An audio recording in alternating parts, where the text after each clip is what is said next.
Hey, in front of me is Poco C40 and today I would like to show you how you can change font style on this smartphone. You need to begin by opening settings and choosing display section. Now scroll down and choose font. After that, click on the best one for you. I will go with this one. And click on free. Then select apply over here.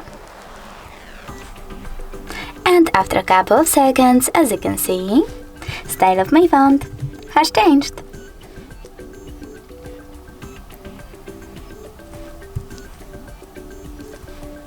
If you wish to go back into your default one, you can do that by going into exactly the same settings, but this time selecting profile at the bottom right corner.